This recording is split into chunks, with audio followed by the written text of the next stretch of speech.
Hi, I'm Martin from Glens, and I'm out on this beautiful spring afternoon to gather beech leaves to make a lovely botanical liqueur called Beech Leaf Noyau. Beech Leaf Noyau is a liqueur made by infusing fresh young beech leaves, which are edible when young, in gin before mixing it with water, sugar and cognac. In this video I'll be showing you how to identify the beech tree, how to select the correct leaves and how to make the Noyau for yourself.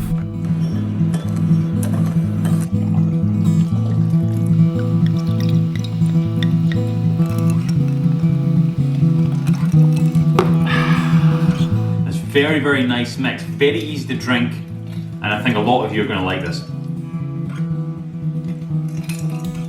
Very nice. Now stay tuned to find out how.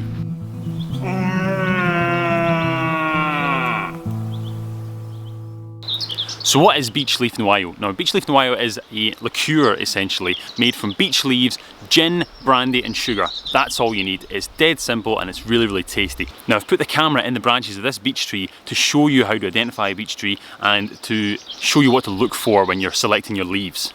Now, beeches are very, very common in the Northern Hemisphere. Fagus sylvatica, which is known as the common beech, is very, very common here in the UK and throughout Europe, and it's a very, very successful tree. It's actually a very, very interesting tree. I urge you to look it up because it's got loads of interesting features. So as I said before, it's about the second week in May right now, so these leaves have just came out. I mean, literally a week ago that I started to see the first leaves come out, and now pretty much all the beeches have burst bud.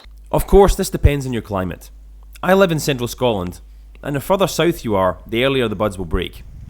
There can be as much as a month's difference between the south coast of England and the north of Scotland. Now, beech leaves when they first come out are lovely and lime green like this, and they've got little hairs all of them. After a couple of weeks out in the sun, they lose these hairs and they become a lot darker and a lot more waxy, and they become slightly toxic at that point, so you don't want to use them there. That's why you very often see them littering the forest floor. Even after they've dropped, they turn brown, and there's not many decomposers that break down beech leaf. So hopefully you can see clearly on the camera here, this is your typical beech leaf. Now, they can be anything between 4 to 9 centimetres long, depending on where it's grown and where on the position in the tree it's growing. They've got this lovely clear pattern of veins on top, which is very, very obvious. And you can see the little fine little hairs at the edge. Now, they lose these later on. Right now they're very, very soft. They become a bit more waxy later on. They are oval shaped with a slight point, and they have a wavy edge. Maybe you can see that. Now you can see below the leaves where the stalk comes out, they have these little bud scales. Now I have a little clip of the buds that I can show you before these open up. Now, they are single leaves that grow on their own, but they tend to sort of bunch up right now when they're growing.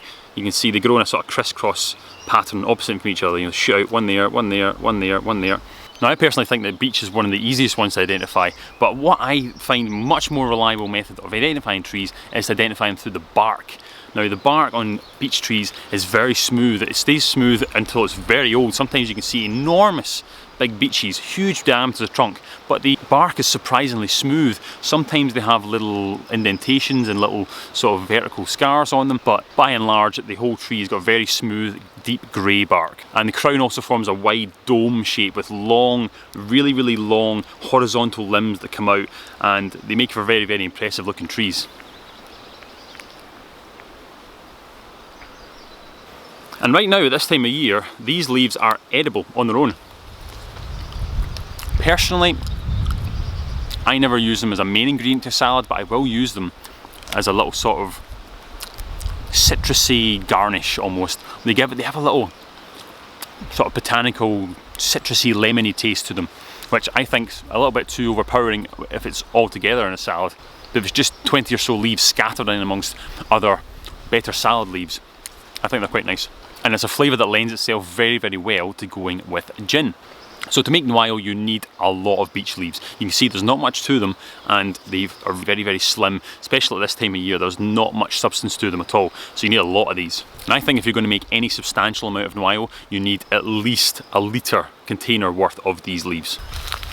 Now, it's very, very easy just to grab a branch like this and strip it like that, but what happens then is you get all the little leaf scales in here, and you have to pick them out afterwards. Now, from many years of foraging, I can tell you it's much easier to pick them more accurately in the field rather than taking everything home and then trying to clean it afterwards. I just prefer to pick the leaves one or two at a time and just avoid picking in the leaf scales. And also it avoids this thing where avoids this as well, where you tend to get little twigs in there as well, and you don't want them in your brew. So I'm going to start gathering some of these beech leaves. Now, I don't know if I've mentioned these before in my videos, but these are the little bags that I use for gathering things like this. You know, baskets for gathering are great, they look fantastic, and they're very practical for some things, but for these lighter items that are just going to blow away out of them, I prefer bags like this, like mesh bags. Now these are vegetable bags, they've got a drawstring on them and they're made from recycled plastic, and they're very easy to wash and reuse, so I highly recommend these, and they're great for just sticking in your pocket. They don't take any room at all up. Stick that in your pocket, if you see something yummy, break it out, you've got an easy little bag that you can carry home via the drawstring. So those are really good.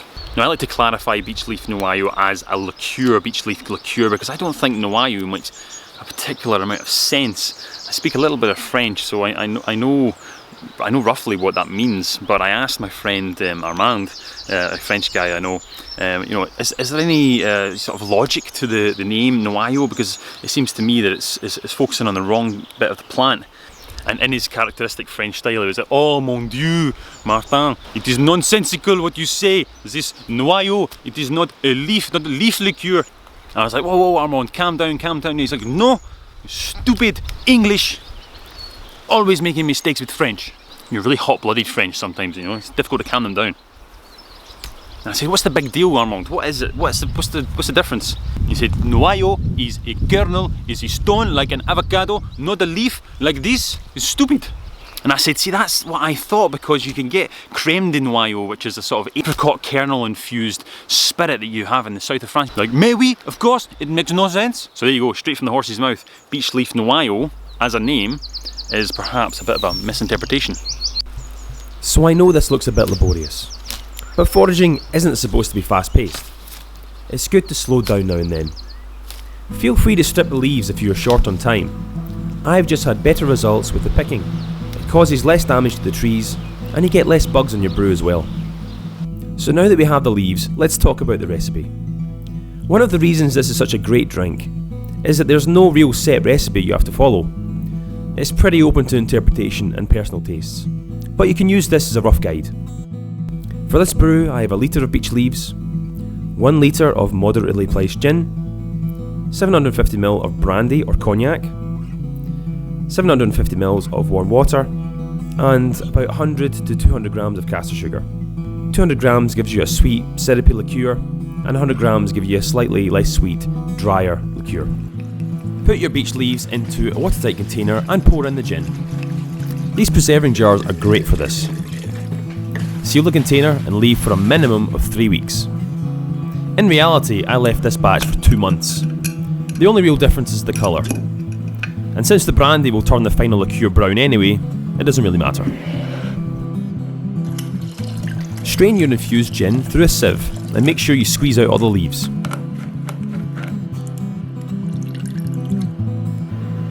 Get your 750ml of warm water and add your sugar and stir to dissolve.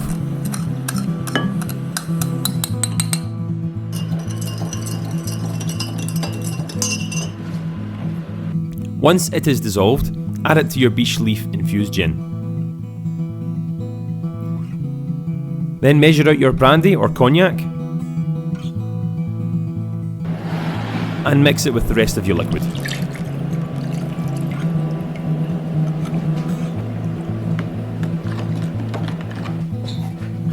Then decant into some storage vessels. These swing top bottles are great, and because of the high alcohol content, you don't really need to fully sterilise the bottles, just a good clean is fine. And your Beech Leaf Noyau is finished.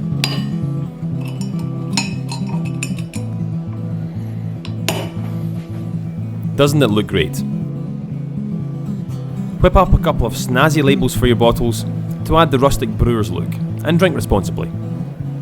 The only problem you're going to have with this brew is how fast it disappears.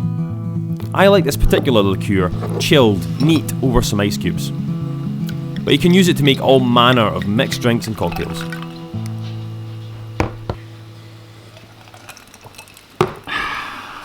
So there we have it, our lovely Beech Leaf Noyau is ready to drink. Now this has actually been filmed 10 months after I made this. But I wanted to film it now because I was using this Beech Leaf Noyau for another one of my projects, and I have to say it just keeps getting better. I'm already 1 litre bottle down, and I'm working my way through this one as well, and me and the family absolutely love it. Now the primary flavours in this, believe it or not, actually the cognac and the beech leaves. You can barely taste the gin. It's very, very nice mix, very easy to drink, and I think a lot of you are going to like this. Very nice, very nice. Now a lot of people say there is a limit to the amount of time you should leave the beech leaves in. There isn't really. You can leave them in for as long as you want. They're going to turn brown and they're going to look a bit weird, but you don't have to take them out after 3 weeks, but it is advised if you want a nice fresh tasting Beech Leaf Noyau. Ah, Armand, good to see you. So, I've made my Beech Leaf Noyau. Do you want to taste it? Does it meet your seal of approval? Oui, oui, oui, on y va. Oh, bravo, Martin. J'adore cette boisson. C'est magnifique. Great, that's exactly what I wanted to hear. But it is called Beech Leaf Noyau? Yeah, I've already mentioned that to them, I know. Noyau is a stone, like an avocado or an apricot. Yeah. And you use the leaf in this? You English, you Scottish, you always mess up with the French. Okay. You Julie always knows. mispronounce the I've already names told them that in the that French language. I've already told them that in the video before. Your pronunciation, c'est terrible. It's just like cul-de-sac. Great, okay, thanks. Cul-de-sac. Don't finish it all. It's not cul-de-sac, it's cul-de-sac. Thanks, okay, I'll see you later.